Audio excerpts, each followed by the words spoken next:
Glyconutrition, the greatest medical discovery in the medical history of the last century.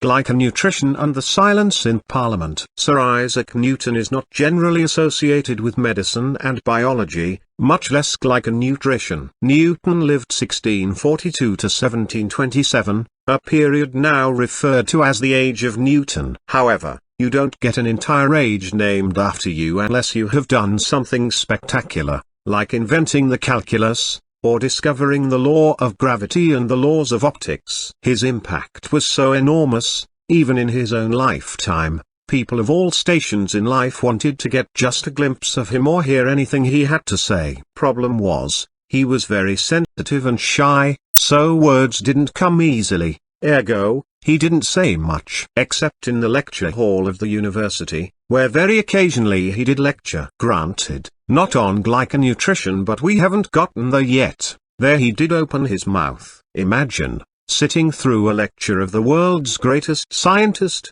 who didn't know when to stop lecturing on subjects his students couldn't understand. That may be the real origin of the expression, "In every fat book there is a thin book trying to get out." In any event, because of his enormous popularity as the greatest mathematician and scientist in history, he was elected to the Parliament of England. I guess people just figured if they could get him involved in politics, he might say something which they could go home and quote. So, he sat in Parliament year after year and never uttered a peep, not a single syllable. At least, not until one day, in the middle of an intensely debated issue in Parliament, Sir Isaac suddenly stood up. Immediately, Parliament was silent as all eyes were upon Sir Newton. Mustering such abilities as he was capable of producing for the drama at the moment, Sir Isaac turned sheepishly and asked that the window be closed because of the draft. Not a particularly moving event, but it became buzz, nonetheless. Glyconutrition,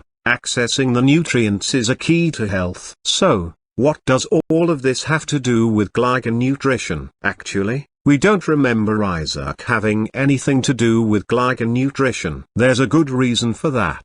Medical science still hadn't discovered bacteria under the microscope, let alone the 8 sugars which comprise the key molecules in glyconutrition, observable only under the electron microscope. But Sir Isaac and the people of Merriolay, England were unconsciously accessing glyconutrition far more readily than we do today, through their diet.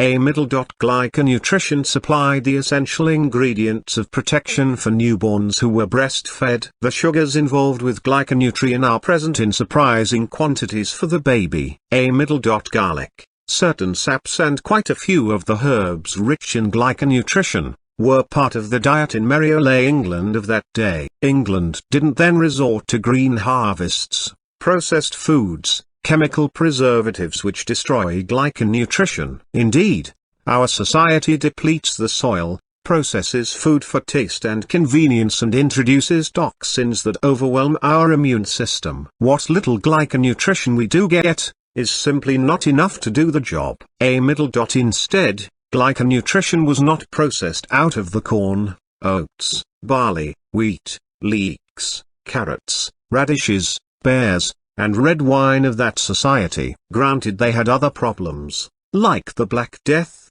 but not for lack of glyconutrition.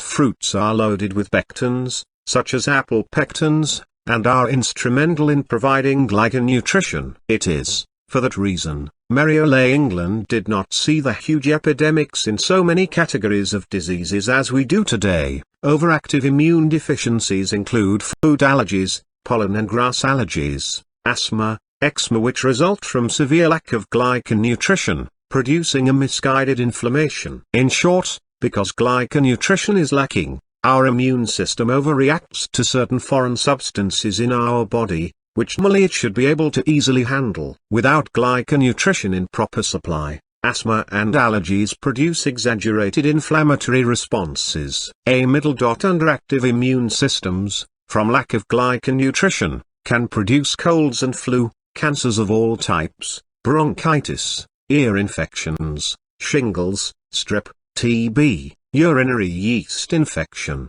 hepatitis B and C, sinusitis, and candida. Again, Lack of glyconutrition leads to the incapacity of the immune system to regulate itself properly. The 1985 issue of Cancer Research, scientists noted the fact that cancer cells in the stomach and colon were associated with a lack of specific sugars, glyconutrition, or deformed sugar molecules. Autoimmune disease such as lupus, rheumatoid arthritis, MS, psoriasis, and type 2 diabetes occur when the immune system goes into overdrive attacking healthy cell tissue. Such activity is linked to low levels of specific elements found in glyconutrition. Inflammatory disorders such as fibromyalgia, ulcers, heart disease, colitis, are linked to improper levels of glyconutrition in the diet. For example, in the January to March 1998 issue of Integrative Physiological and Behavioral Science, tested subjects took supplements of aloe vera extract,